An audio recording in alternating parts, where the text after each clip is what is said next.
नमस्ते विद्यार्थी मित्रांनो, 2024 हे लोकशाहीचा उत्सव साजरा करणारं वर्ष आहे। त्याचं कारणही असंच आहे की साधारणतः 150 पेक्षा जास्त देशांमध्ये लोकशाही या पद्धतीने किंवा लोकशाही टिकवण्यासाठीच्या निवडणुका या संपूर्ण जगामध्ये होणार आहेत आणि म्हणून 2024 ला लोकशाही उत्सवाचं वर्ष म्हणून साजरं केलं जायला नक्कीच हरकत नसावी। तुम्ही अवश्य मतदान केलं पाहिजे। मतदान का केलं पाहिजे तर मतदार हा लोकशाही राज्याचा राजा असतो आणि तुमच्या एका मताची किंमत ही किती असते हे पुढच्या अनुक्रमे सांगणाऱ्या काही घटनांवरून तुमच्या लक्षात येऊन जाणार आहे। सुरुवात करतोय मी की महत्त्वाच्या घटना कोणकोणत्या आहेत की एका मताने एक मत जास्त पडलं आणि एक मत कमी पडल्यानंतर किती मोठा फरक पडतो।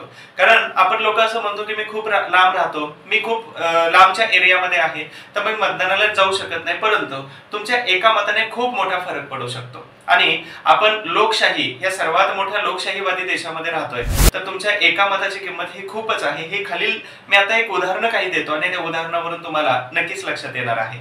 अशाच पद्धतीचे मी तुम्हाला माहितीचे व्हिडिओ तुमच्यापर्यंत पोहोचवतोय। जर तुम्ही आपल्या या सगळ्या चॅनलवरती नवीन असाल तर लाईक करा, शेअर करा आणि फॉलो करायला विसरू नका। तर सुरुवात करतोय नंबर 1। 1776 मध्ये अमेरिकेमध्ये केवळ एक मत जास्त पडलं।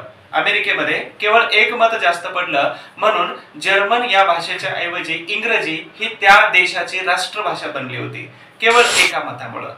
दुसरं उदाहरण असं आहे की 1789 मध्ये फ्रान्स या देशामध्ये राजेशाही व्यवस्था होती आणि एक मत जास्त पडलं म्हणून राजेशाही व्यवस्था जाऊन तिथे लोकशाही व्यवस्था प्रस्थापित झाली होती। केवळ एका मताचा हा फरक असतो, म्हणून अवश्य मतदान केलं पाहिजे।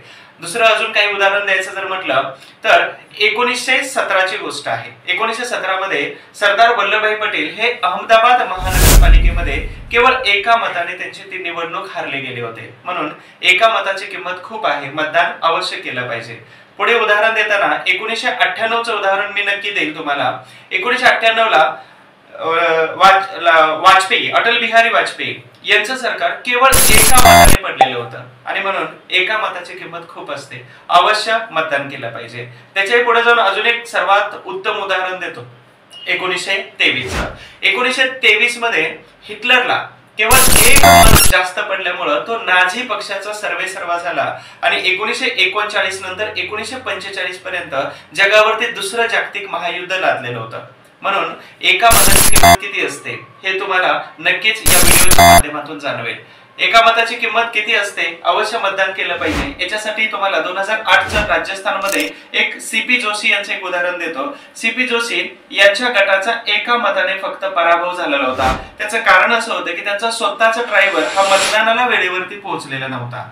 ही काही मतदानाची उदाहरणं आहेत, ही काही एका मताच्या किमतीची उदाहरणं आहेत आणि म्हणून कधी कधी आपण असं म्हणतो ना की एका मिनिटाची किंमत हे रेल्वे प्लॅटफॉर्मवरून निघून गेल्यानंतर त्या प्रवाशाला माहित असते, तशी जेव्हा लोकशाही आपल्या हातातून निसटून निघून जाते तर त्यावेळी त्या एका मताची किंमत आपल्याला खूपच जास्त वाटते।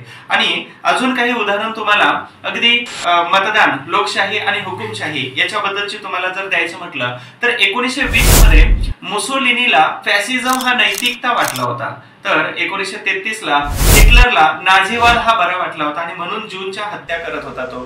त्याचबरोबर 1936 ला जोसेफ स्टॅलिन रशियाचा, तर त्याला त्याचा नैतिकवाद हा ठीक वाटला होता।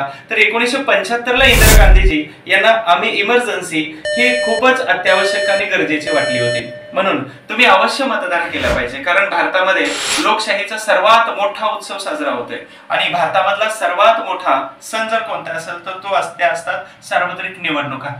आणि आपण जशा पद्धतीने हिंदू असेल किंवा सर्व धर्मांच्या जसं सण आणि उत्सवामध्ये अगदी आपण सहभागी होतो, सण उत्सव खूप चांगल्या पद्धतीने साजरे करतो, तशाच पद्धतीने हे सर्वात मोठा उत्सव आहे, सण आहे या निवडणुकीच्या। या निवडणुकीमध्ये तुम्ही आणि आम्ही सगळ्यांनी अवश्य मतदान केलं पाहिजे, कारण त्या एका मताची किंमत खूप मोठी असते आणि म्हणून मतदान करा। सरकार कोणाचंही असो, परंतु लोकशाही वाचवण्यासाठी नागरिक हा संविधानाचा आणि या देशाचा सर्वोच्च बिंदू असतो, सर्वात मोठं स्थान असतं आणि त्याला त्याच्यापर्यंत त्याच्या संपूर्ण गरिमा जर संरक्षित ठेवायची असते, लोकशाही वाचवायची असेल तर तुम्हाला मतदान करावं लागेल। आणि जर मी अगोदरच सांगितल्याप्रमाणे मतदार हा लोकशाही राज्याचा राजा असतो, तुमच्याकडे खूप मोठी प्रचंड मोठी पावर असते। जर तुम्ही मतदानच नाही केलं तर कदाचित इतिहासाला आरोपीच्या कटघऱ्यामध्ये उभं करावं लागेल आणि मग त्याला प्रश्न विचारावे लागतील की नेमकं चुकलं कोणाचं आणि नेमकं चुकतंय कोणाचं. नक्कीच हा व्हिडिओ तुम्हाला सगळ्यांना प्रेरणादायी ठरणार आहे. अवश्य मतदान करा जर तुम्ही मतदानासाठी इलिजिबल असाल तर. आणि सर्वात महत्त्वाचे की हा व्हिडिओ जर तुम्हाला आवडला असेल फॉलो करा, लाईक करा, सबस्क्राईब करा आणि तुम्ही तुमच्या मित्रांना पाठवायला आणि शेअर करायला नक्की विसरू नका. Thank you so much. हा व्हिडिओ कसा वाटला नक्कीच कमेंट बॉक्स मध्ये सांगायला विसरू नका. धन्यवाद. थँक्यू.